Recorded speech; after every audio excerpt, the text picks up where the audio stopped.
Messieurs, pour conclure et pour parler de l'autre match auquel on sera attentif, c'est évidemment entre l'Égypte Ouais.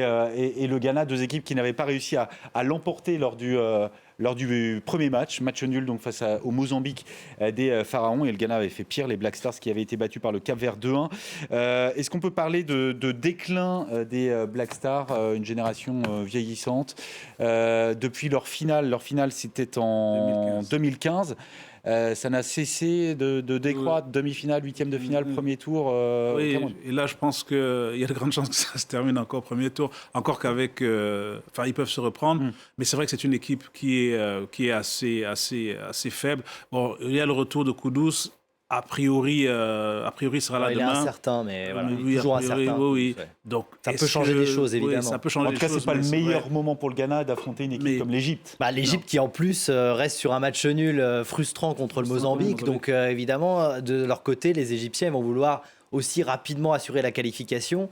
C'est sûr que sur ce qu'on a vu de la première journée, il y a quand même une différence entre l'Égypte qui a quand même de la maîtrise un collectif. et le Ghana qui a vraiment peiné face au Cap-Vert. Hein. C'était un tout petit Ghana. Hein. Tout petit Ghana.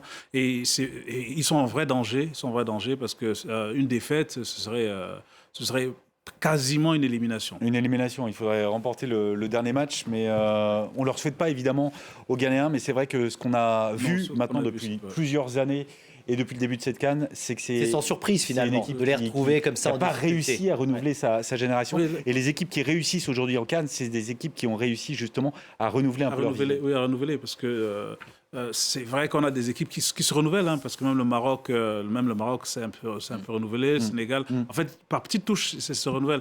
Le Ghana est dans une vraie situation compliquée. La qualification à la Coupe du Monde a été un trompe-l'œil. Et donc, on attend que ça d'être surpris. Hein, oui. et c'est pour ça qu'on va suivre ce match Égypte-Ghana, parce qu'on a des surprises depuis le début de la compétition. Et ça peut être le Ghana comme surprise. Je ne vois pas pourquoi ça s'arrêterait là.